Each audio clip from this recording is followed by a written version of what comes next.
Hello, this is Sheshachalam from Astroguide Mysore, and today we are discussing a very controversial topic, a topic of extramarital affairs, that is Jara Yoga.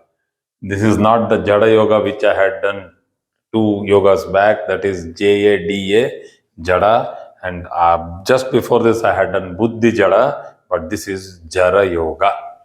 Earlier, many videos before, way back, I have done Jarajaputra Yoga, that is having an illegitimate child. So when I have done that yoga, this yoga should have been done before that. But anyway, late but not the least, I am doing this yoga on extramarital affairs. And the definition is very simple, and you please don't jump into the conclusion that I also can have it. No. Jokingly. So, the 10th Lord, the 2nd Lord, and the 7th Lord are in the 10th house.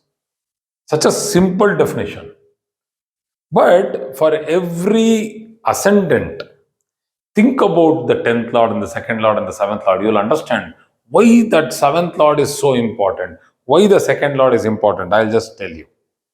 The 10th house is the 4th from the 7th. So if I take any ascendant, let me just take Kark Lagna. Kark Lagna, that is Cancer ascendant. The 10th Lord is Mars.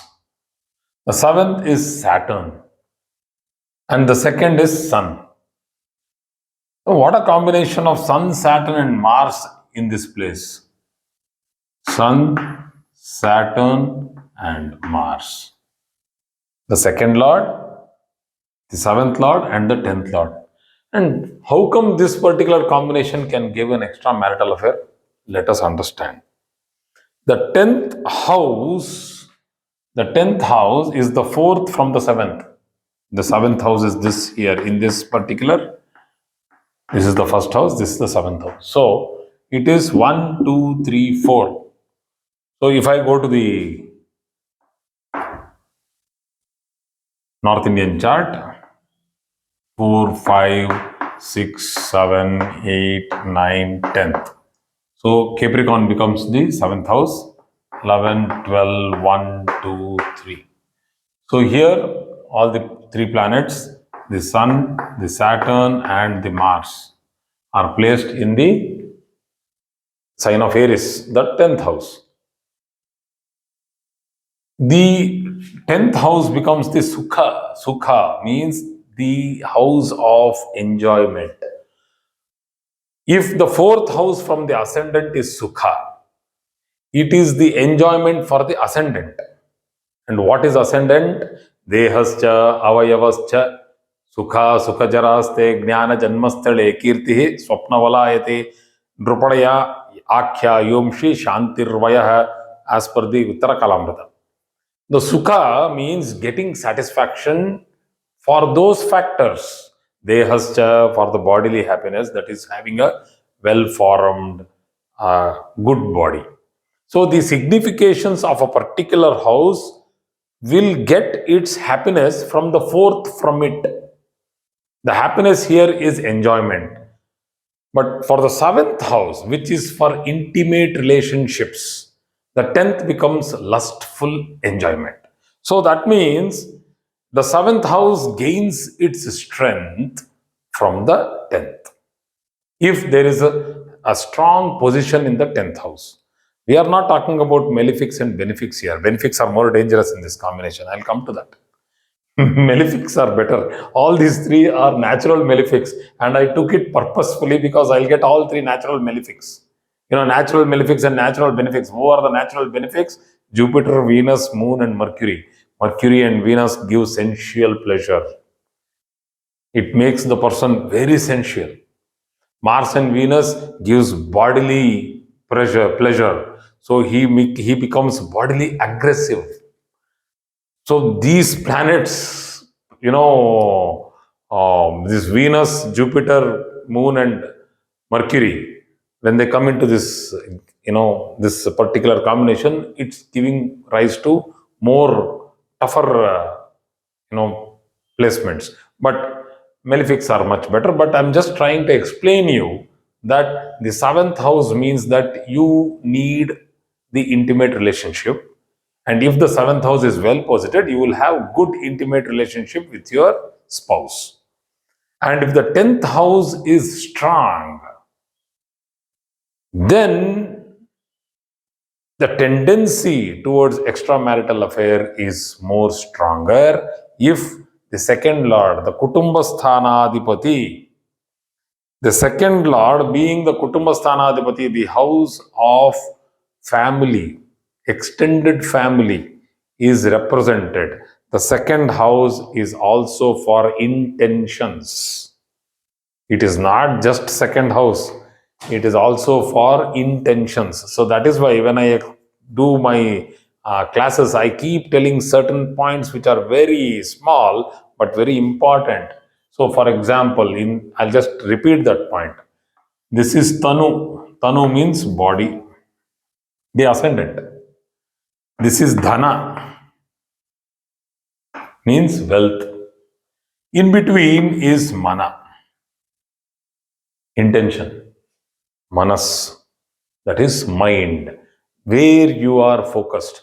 So it is between the first and the second house. So this second house will also have the factor of your expressions, your charm, your intentions, and where you want to progress in life. The first, second, and third are very important to understand what you want to do in life. And that is now involved with the seventh lord and the 10th lord, who is the Sukha for the seventh house and sitting in the 10th house, giving rise to a Raja Yoga. It's a huge Raja Yoga, Point is, the second becomes the eighth for the seventh. Exactly. The second house is the eighth for the seventh. So it is fulfillment of the intimate relationship. So if you see the Bhava principle, this is very important.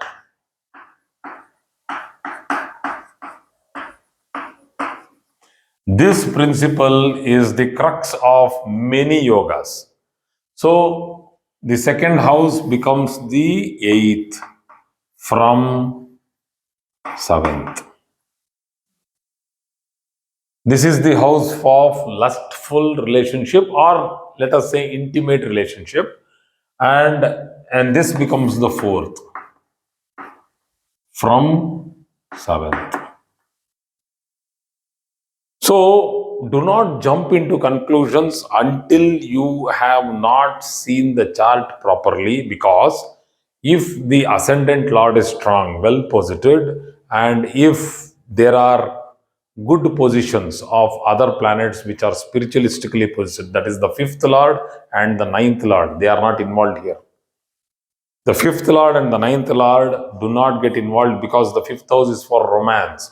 A person who will get into a romantic relationship will not fall prey to extramarital affairs if he has a good romantic relationship with his spouse. He or she has good romantic relationship with his spouse, then why will the person with all the commitment will go somewhere else?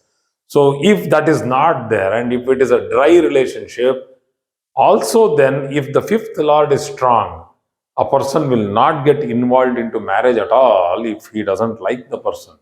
Only if, see, that is why we tell, when you see charts, like, people will be asking, should I go for a love marriage, or should I go for a relationship before marriage, or should I simply go for an arranged marriage, what my parents look for.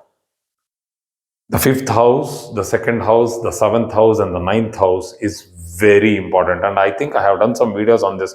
But anyway, I will do one more video in length with some charts to show that how does romance control the person's lust and his unnecessary urge, to go around searching somebody else. So that urge is kept under control because his mind is more into romantic relationships. So even if he has to have another affair, he has to fall in love, know the person, have some, date the person, understand the person, go along with the person, and then get involved. It will take a lot of time. Who has time to invest These people don't have time. These are all kendras. The seventh house is a kendra, 10th house is a kendra. These are all very practical houses. These houses don't have that emotion, empathy, sympathy, and all those things. So those are all the fifth house, seventh house, sorry, fifth house and the ninth house who are having empathy, sympathy, ethics, righteousness. So I am not justifying extramarital affair. In all sense, this is not justifiable at all, in any sense. So again, going to another combination. So I'll have to wipe this off because it's already filled the board. So let me go to another ascendant, and I'll particularly take that ascendant. So I'll not involve Saturn now. So I'll involve some other planets. So let me take, if I take this, the 10th house will be Sun. If I take this, the 10th house will be Moon. So let me take this particular ascendant of Venus, that is Libra. So then the second lord, Mars, let me put Mars here, the 10th house. This is the 10th house now. And the seventh lord is also Mars. So peculiarly, Mars is having both the second and the seventh lordship and the 10th house. So if there is a Chandramangala yoga for Libra, this particular thing is satisfied. But does this Chandramangala yoga give that much of confidence to a person to get involved? Not that easily. So don't get fooled by a yoga. If this same combination, I'll put a malefic also. Yes, this becomes an extremely strong factor for extramarital affair or a Jara yoga.